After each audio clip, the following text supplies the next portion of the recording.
আসসালামু আলাইকুম। Fill in the blanks grammar translation method. Grammar translation মেথডে দ্বিতীয় ভাষা শেখানোর জন্য স্টুডেন্টদেরকে ফিল ইন দ্য ব্ল্যাঙ্ক অর্থাৎ একটা অনুচ্ছেদের মধ্যে বিশেষ কিছু শব্দ মিসিং রাখা হয় এবং শিক্ষার্থীদের সেই সকল জায়গায় সঠিক শব্দ বসিয়ে বাক্যটি সঠিক করতে হয়।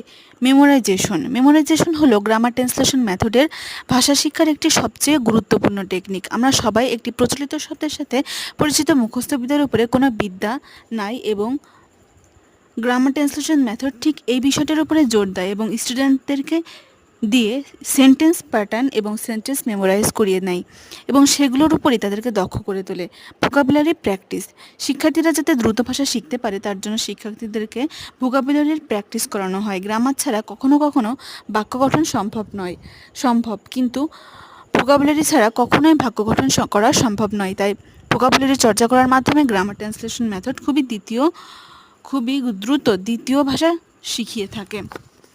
কম্পোজিশন, খুব দ্রুতই এই ভাষা দক্ষতা অর্জনের জন্য শিক্ষক শিক্ষার্থীদেরকে বিশেষ টপিকের উপর প্যারাগ্রাফ, এসে, সামারি ইত্যাদি লিখে নিয়ে থাকে। এর ফলে শিক্ষার্থীরা খুব দ্রুতই তাদের রাইটিং স্কিল ডেভেলপমেন্ট করতে সক্ষম হয়।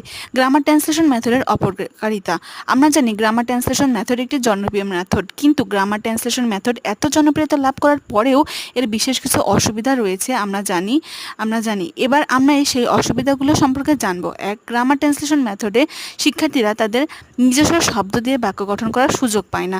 এখানে স্পিকিং প্র্যাকটিস করানোর জন্য কোনো ধরনের গুরুত্বপূর্ণ প্রদান করা হয় না। গ্রামারের রুলগুলো নিজস্বভাবে তৈরি করা যায় না, অর্থাৎ শিক্ষার্থীরা তাদের নিজস্ব ক্রিয়েটিভিটি কোনোভাবে প্রকাশ করতে পারবে না।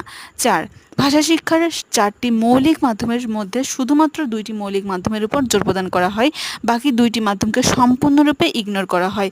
গ্রামার ট্রান্সলেশন মেথডের বিশেষ কিছু উপকারিতা, এই মেথডের মাধ্যমে শিক্ষার্থীরা দ্রুত গতিতে ভাষা শিখে থাকে। শ্রেণীকক্ষে শিক্ষক সব দিক দিয়ে শিক্ষার্থীকে সাহায্য করে থাকে। ক্লাসরুমের কোনো বাধ্যবাধকতা নাই, অর্থাৎ ক্লাসের সাইজ এর কোনো ধরাবাঁধা নিয়ম নাই। Grammar translation method, usefulness, advantage and strengths. Through GTM has a lot of criticism. Till now this method is more popular in many countries. Drawbacks, disadvantages, limitations. Obviously there are many drawbacks and to the grammar translation method, which are given below. No class time is allocated to allow students to produce their own sentence. Less time is spent on oral practice. Little productive use of grammar rules. Culture is